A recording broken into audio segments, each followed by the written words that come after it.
Arthur Schopenhauer nació en Danzig en 1788. Para él la vida no tiene sentido ni valor. Somos un querer que nunca puede satisfacerse ni detenerse, y por eso vivimos en permanente sufrimiento cuando no alcanzamos los objetos de nuestro deseo o en profundo tedio cuando los alcanzamos. La realidad no es lo que nos representamos o pensamos, sino que es profundamente absurda. Para Schopenhauer, este mundo es el peor de los mundos posibles.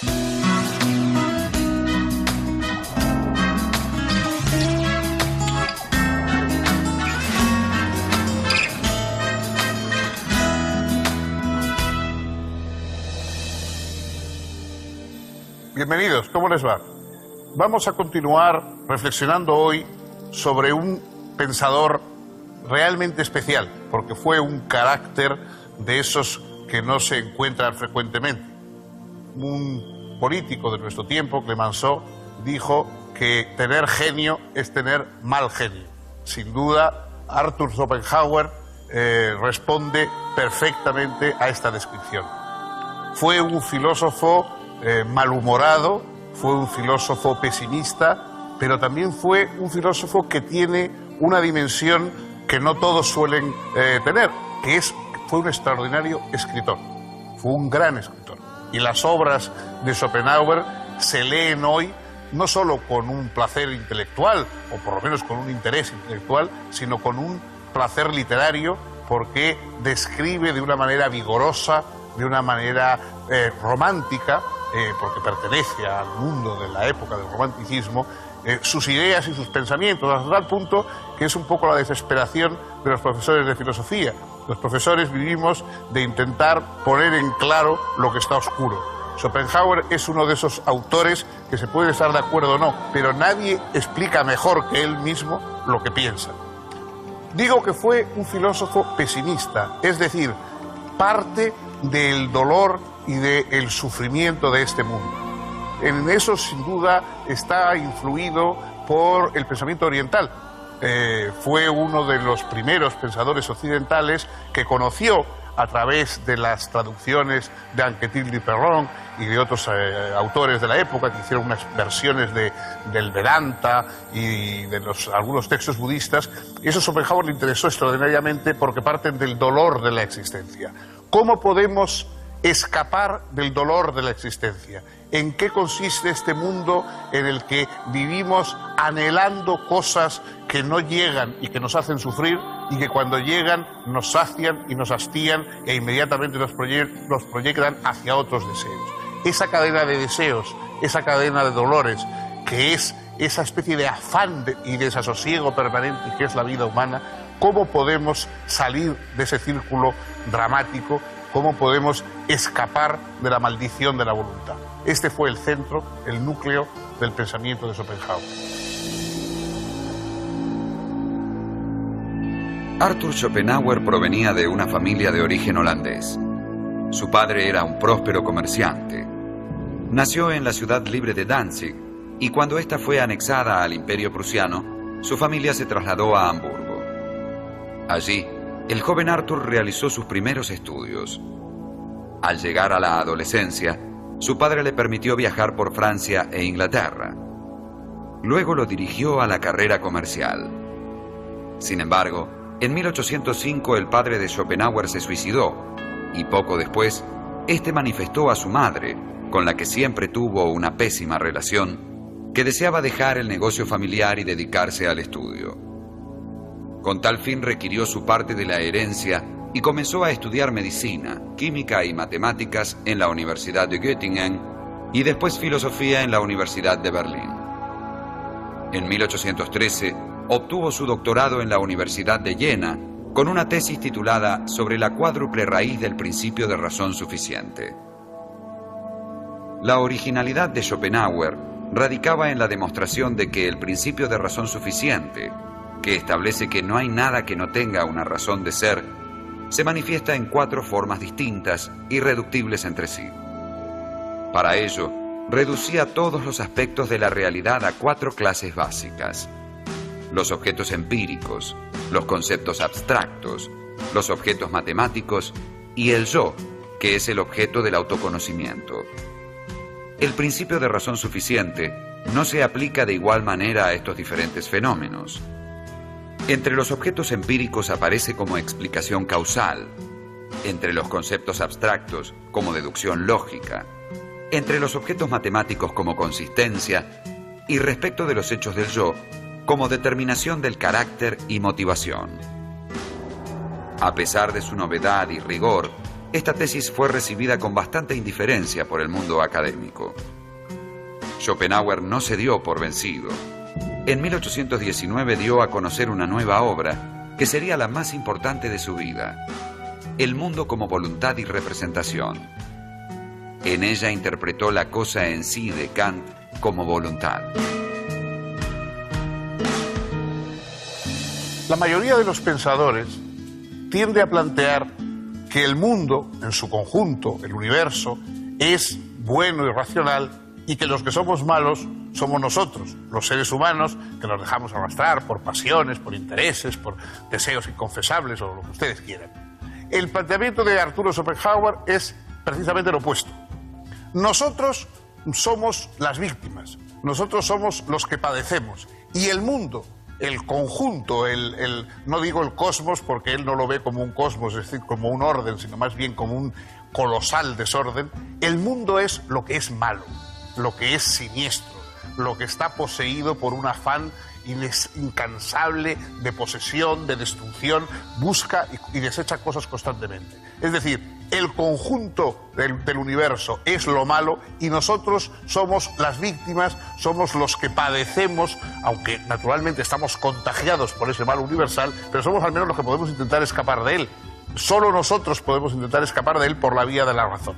La razón tiene una función práctica: liberarnos de los males del mundo.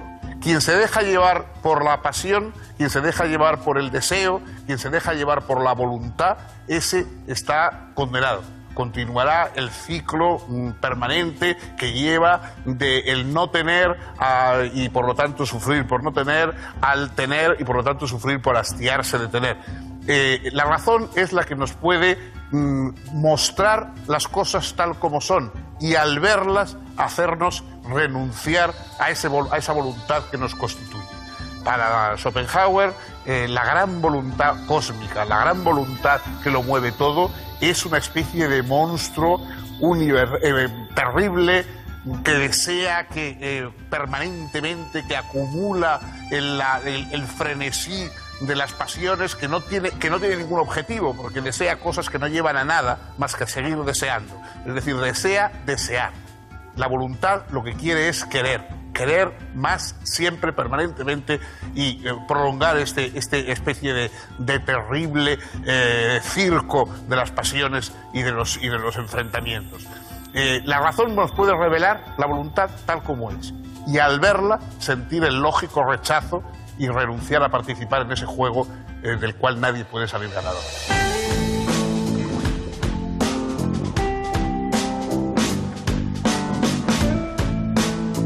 En 1836, Schopenhauer publicó un ensayo filosófico sobre la voluntad en la naturaleza, que, como sus obras anteriores, pasó casi desapercibido. Luego, entre 1839 y 1840, dio a conocer 2 artículos sobre ética que reunió en un volumen titulado Los 2 problemas fundamentales de la ética. El primero de ellos, que trataba sobre el libre albedrío, obtuvo un premio de la Academia de Ciencias de Noruega. En 1844, Schopenhauer publicó una segunda edición de El mundo como voluntad y representación, incluyendo unos 50 nuevos capítulos.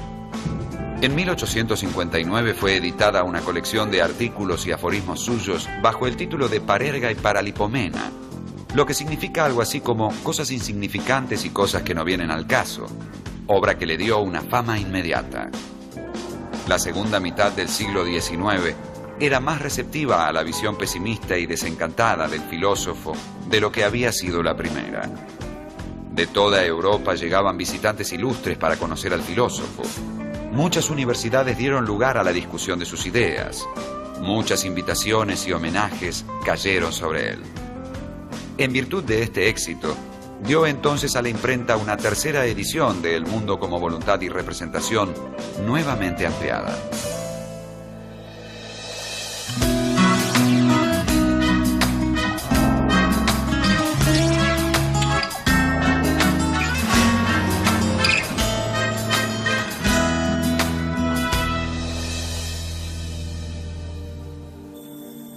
Schopenhauer fue un pensador que tuvo unos interesantes apuntes artísticos. Él era un hombre extraordinariamente dotado para el arte, le encantaba el teatro, le encantaba, por supuesto, la literatura, en particular la literatura española. Fue traductor de Baltasar Gracián al alemán y, por supuesto, fue uno de los primeros que convirtió ya no tanto al Quijote, pero a Calderón, sobre todo en La vida es sueño, etcétera, es uno de los pensadores teatrales importantes de Europa. Pero él, sobre todo, tenía un entusiasmo especial por la música.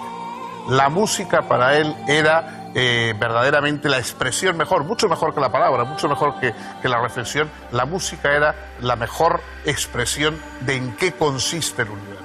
Cuando oímos a una gran creación musical, estamos algo así como oyendo el rumor de la voluntad, el rumor del mundo, a la vez seductor, crispante, relajante, vigorizador. Todo lo que el mundo es lo podemos escuchar por medio de la música, y la música nos revela la esencia del universo mejor que ninguna palabra o ninguna otra cosa. A la vez, Schopenhauer escribió de muchos temas, es decir, hizo un corpus muy joven, porque él concluyó el pensamiento de su obra principal muy joven, sin haber cumplido los 30 años, con 20 y pocos años, y después fue añadiendo aspectos concretos para la vida cotidiana.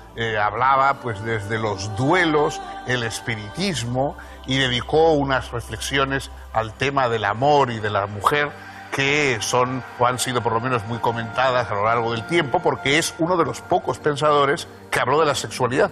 Es decir, los filósofos por lo general suelen ser bastante asexuados en sus filosofías. Schopenhauer no. Schopenhauer directamente habla de la sexualidad heterosexual y homosexual, y lo convierte ese afán de la sexualidad en uno de los motores centrales en que la voluntad se expresa en el mundo. Tiene una amplia gama de aspectos concretos que incluso muchas veces han sido editados y presentados aparte de su obra principal como unas reflexiones prácticas sobre el arte de relacionarse con los demás, sobre el arte de escapar de las seducciones del amor, etcétera, etcétera.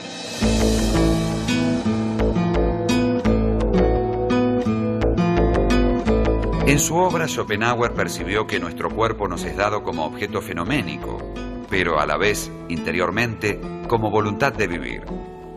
Somos una corriente agitada de pasiones e impulsos. Nuestra interioridad es la vía regia para acceder a la cosa en sí, en tanto somos criaturas de voluntad.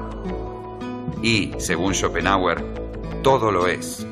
Toda la realidad es en el fondo un querer que se quiere infinitamente a sí mismo en la multiplicidad de sus objetivaciones, sin alcanzarse nunca. Incluso nuestro entendimiento es un recurso de ese todo que es voluntad, y en virtud del que somos un deseo eternamente insatisfecho. Corremos detrás de diferentes objetos solo para jamás alcanzarlos, o, si los alcanzamos, para enseguida hartarnos de ellos. Porque todos esos objetos son solo representaciones que la misma voluntad pone ante nosotros. Nuestra vida es, por eso, permanente sufrimiento. Para escapar de esta maldición hay 3 vías. La primera es la contemplación estética, porque, aunque sea por pocos instantes, en ella la voluntad se aquieta. Las diferentes artes se corresponden a diversos grados de objetividad de la voluntad, desde la arquitectura, a través de la escultura, la pintura y la poesía, hasta la tragedia, en la que se presenta el conflicto de la voluntad consigo misma. En cuanto a la música, ella es para Schopenhauer una reproducción de la voluntad misma. Pero, en mayor o menor medida, todas las artes son liberadoras, al permitir el surgimiento de la contemplación desinteresada, aunque no alcanzan para redimir al hombre de la vida, sino que solo significan un alivio momentáneo. La segunda vía consiste en desenamorarse de la vida, porque es la voluntad la que nos hace apegarnos a la vida. En este camino ascético se desarrolla la compasión, por la que me hago cargo de todo el sufrimiento del mundo. Busco activamente el sufrimiento propio y ajeno, de modo que mi interés por la vida va disminuyendo progresivamente.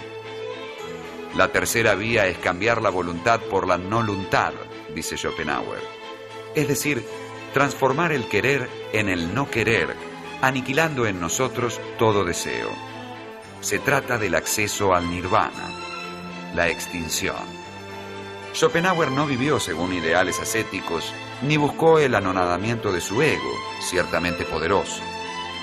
Cuando se le reprochaba esto, contestaba que no tenía por qué vivir exactamente como pensaba.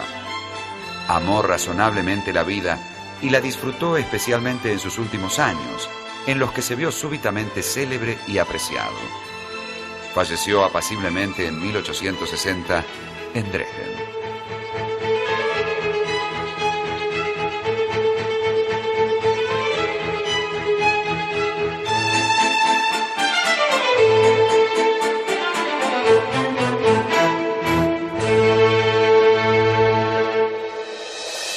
Schopenhauer, como hemos dicho, fue un gran escritor.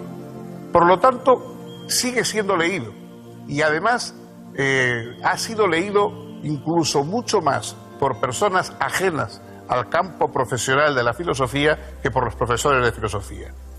Él se llevó muy mal, como saben, con los profesores de filosofía. Se enfrentó a Hegel, se enfrentó a Schelling, dijo auténticas barbaridades de todos ellos y despreció la filosofía académica, entre otras cosas porque no había logrado triunfar en ella y él tenía un ego bastante potente. Pero su triunfo es auténtico, porque efectivamente la mayoría de sus rivales hoy solo son manejados por los grandes especialistas en filosofía y en cambio su obra sigue siendo leída. El mundo como voluntad y representación, Parerga y Paralipomena, las obras principales de Schopenhauer son leídas por artistas, por literatos, por poetas, por cineastas. Es decir, es uno de esos autores que está mucho más en las manos de los que rodean a los filósofos que de los filósofos mismos. Pero sobre todo hay algo en la posteridad de Schopenhauer que fue un triunfo extraordinario, porque nada menos que Sigmund Freud encontró en la obra de Schopenhauer el primer atisbo del planteamiento de lo que era el psicoanálisis, hasta tal punto, porque la teoría de la locura en Schopenhauer es tan semejante a la doctrina de Freud, incluso habla de que es un olvido voluntario de algo insoportable, que uno se olvida y se sustituye por un falso recuerdo, etcétera. En fin, es hasta tal punto semejante la doctrina de Schopenhauer de la doctrina de Freud, que Freud se creyó obligado a decir que él no había leído a Schopenhauer hasta haber expuesto su doctrina, que fue después algún amigo que le dijo el parecido que existía entre la teoría del psicoanálisis y el pensamiento de Schopenhauer. De modo que, efectivamente, este mundo de lo irracional que se sublima en lo racional, este mundo de pulsiones que nos puede llevar al desgarramiento íntimo e incluso a la locura, ese planteamiento de la base que no razona, sobre la que se establece frágilmente la razón, todo eso que hoy conocemos mucho más explicado y con mucho más sofisticación, pero todo eso está en Schopenhauer. De modo que en ese sentido su triunfo fue decidido. Mientras los grandes racionalistas han quedado a veces pasados de moda, él, desde esa versión romántica y vigorosamente irracional del universo y de nosotros mismos, sigue estando presente en toda la posteridad de los escritos de la reflexión sobre el inconsciente, etcétera, de nuestros días. Bien, pues esto ha sido todo por hoy. Si lo desean, el próximo día pueden acompañarnos con otro autor, con otro pensamiento, con otra aventura intelectual.